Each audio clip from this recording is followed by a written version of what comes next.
அனைவருக்கும் வணக்கம். இன்றைக்கி வந்து நம்ம கல்யாண வீட்டு டேஸ்ட்டில் இன்றைக்கி வந்து சாம்பார் வைக்க போகிறோம். சாம்பார் எப்படி வைக்கிறதுன்னு பார்க்கலாம் வாங்க. என்னென்ன பொருள் தேவைன்னு பார்த்துடலாம். 200 கிராம் துவரம்பருப்பு, 100 கிராம் பாசிப்பருப்பு, தேவையான அளவு உப்பு, சாம்பார் பொடி தேவையான அளவு, மஞ்சள் தூள் தேவையான அளவு, அரை ஸ்பூன் பெருங்காயம், அரை ஸ்பூன் சீரகம். நம்ம பருப்பு வேகிறதுக்காக கொஞ்சமாக விளக்கெண்ணெய் எடுத்து வச்சுருக்குறோம். சின்ன வெங்காயம் 50 கிராம், புளி ஒரு எலுமிச்சம்பழம் சைஸுக்கு புளி எடுத்து வச்சுருக்கிறேன். கத்திரிக்காய் நான் 5 கத்திரிக்காய் எடுத்து வச்சுருக்கிறேன். பூண்டு பார்த்திங்கன்னா ஒரு கட்டி அளவுக்கு உளிச்சு வச்சுருக்கிறேன். முருங்கைக்காய் 4, தக்காளி பழம் 4 தக்காளி எடுத்து வச்சுருக்கிறேன். கேரட், பீன்ஸு இதெல்லாம் நீங்கள் தேவையான அளவு, காய்கறியெல்லாம் தேவையான அளவு எடுத்துக்கோங்க.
ஒரு கப் துவரம்பருப்புக்கு வந்து நம்ம 4 கப் அளவுக்கு தண்ணி ஊற்றி ஃபஸ்ட்டு துவரம்பருப்பை நல்லா வேக வச்சு எடுத்துக்கலாம். நம்ம வந்து துவரம்பருப்பை வந்து ஒரு டைம் நல்லா தண்ணியில் அலசிட்டு நம்ம வந்து வேக வச்சு எடுத்துக்கலாம்.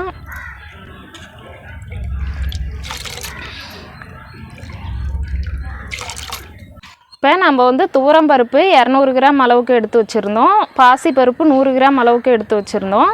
அது பார்த்திங்கன்னா பாசிப்பருப்பும் துவரம்பருப்பும் போடும்போது சாம்பாருக்கு வந்து நல்ல ஒரு டேஸ்ட் கொடுக்கும். அதனால் வந்து நம்ம பாசிப்பருப்பும் துவரம்பருப்பும் எடுத்து வச்சுருந்தோம். நீங்கள் வந்து பாதி அளவு துவரம்பருப்பு, பாதி அளவு பாசிப்பயிறு கூட எடுத்துக்கோங்க, ரொம்ப நல்லாயிருக்கும். பாசிப்பயிறு போட்டு சாம்பார் வைக்க விருப்பம் இல்லைன்னா நீங்கள் வந்து துவரம்பருப்பு மட்டும் கூட சேர்த்திக்கலாம். இப்போ வந்து நம்ம துவரம்பருப்பு சேர்த்திக்கிட்டோம். இப்போ வந்து நம்ம வேக வைக்க விளக்கெண்ணெய் பார்த்திங்கன்னா ஒரு 2 ஸ்பூன் அளவுக்கு விளக்கெண்ணெய் சேர்த்திக்கும் போது நல்லா பருப்பு வந்து வெந்து வரும். நமக்கு வந்து டேஸ்ட்டும் நல்லாயிருக்கும். மஞ்சள் தூள் அரை ஸ்பூன் அளவுக்கு சேர்த்துக்கலாம். கட் பண்ணி வச்சுருந்த தக்காளியும் பருப்பு கூடவே சேர்த்துக்கலாம். பாசிப்பயிறு, துவரம்பருப்பு, மஞ்சள் தூள், விளக்கெண்ணெய், தக்காளி இதெல்லாம் வந்து நம்ம சேர்த்துக்கிட்டோம். இப்போ வந்து பருப்பு வந்து 3 விசில் வரட்டும், அதுக்கப்புறம் பார்க்கலாம்.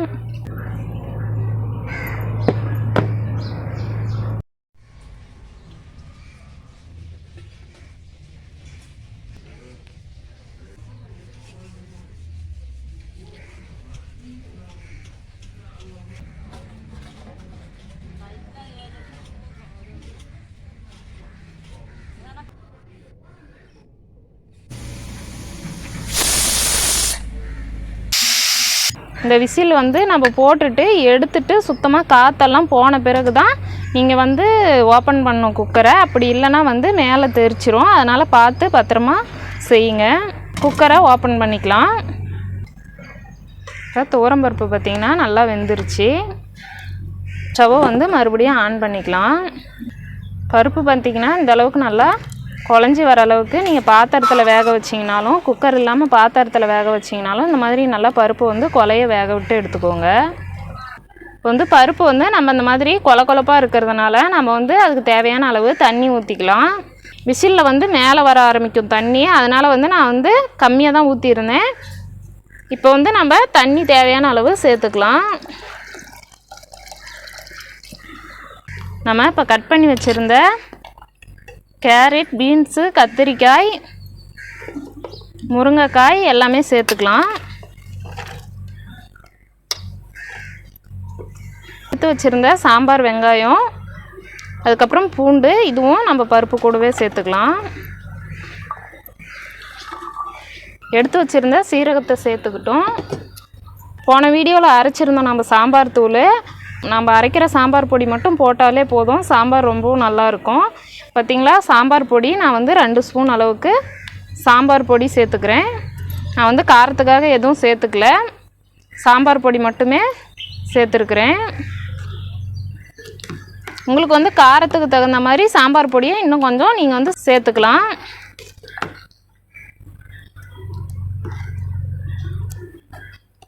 தேவையான அளவு கல்லுப்பு சேர்த்துக்கலாம்.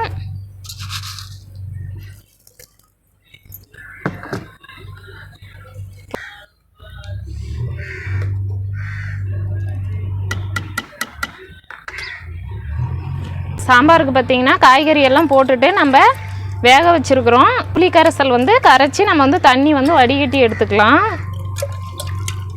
காய்கறியெல்லாம் அது வரைக்கும் நல்லா வெந்துட்டு இருக்கட்டும்.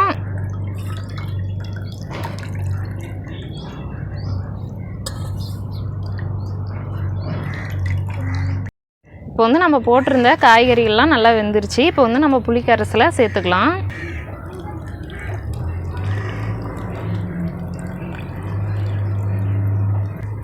இப்போ வந்து நம்ம புளி கரைசல் சேர்த்துருக்குறோம். பார்த்திங்கன்னா புளி வந்து பச்சை வாசனை போகிற அளவுக்கு ஒரு 2 கொதி வரட்டும். வந்த பிறகு நம்ம தாளித்து விட்டுக்கலாம்.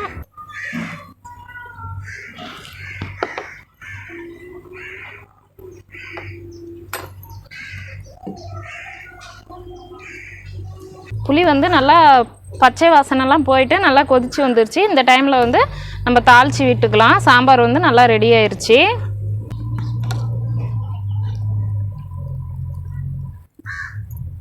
இப்போ வந்து ஸ்டவ் ஆன் பண்ணிக்கிட்டு நம்ம ஒரு தாளிப்பு கரண்டி வச்சுக்கலாம்.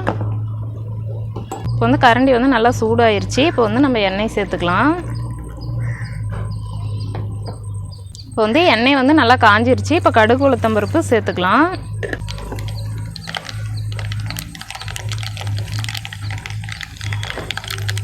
இப்போ கடுகு வந்து நல்லா பொரிஞ்சிருச்சு. நம்ம 3 வரமிளகாய் சேர்த்துக்கலாம். நம்ம கருவேப்பிலை, பெரிய வெங்காயமும் கட் பண்ணி வச்சுருந்தோம், இதுவும் நம்ம சேர்த்துக்கலாம்.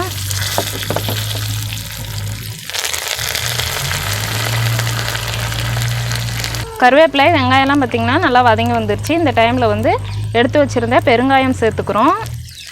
ஒரு 1/2 ஸ்பூன் அளவுக்கு சாம்பார் பொடி சேர்த்துக்கலாம்.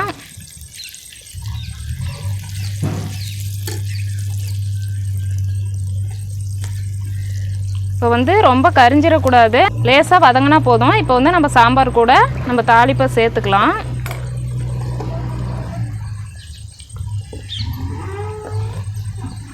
வந்து சாம்பார் வந்து நல்லா கொதிச்சிட்ருக்கு.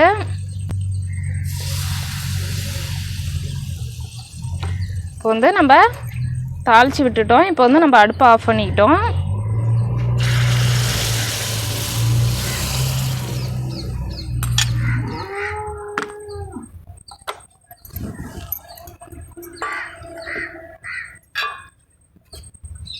இப்போ நம்ம எடுத்து வச்சுருந்த மல்லி இலையை போட்டுக்கலாம்.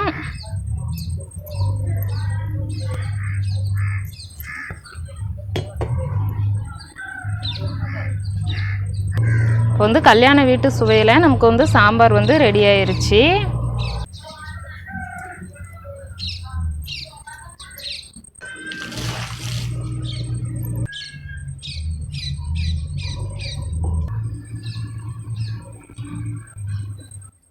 நமக்கு வந்து இன்றைக்கி கல்யாண வீட்டு சாம்பார் வந்து சூப்பராக ரெடி ஆயிருச்சு. நீங்களும் வந்து வீட்டில் இந்த மாதிரி ட்ரை பண்ணி பாருங்கள். இந்த வீடியோ பிடிச்சிருந்தா ஒரு லைக் பண்ணுங்கள். புதுசாக பார்க்குறவங்களா இருந்தால் சப்ஸ்கிரைப் பண்ணி வச்சுக்கோங்க. அப்போ தான் நாங்கள் போடுற வீடியோ உங்களுக்கு உடனுக்குடன் கிடைக்கும். நன்றி, வணக்கம். அடுத்த வீடியோவில் சந்திக்கலாம்.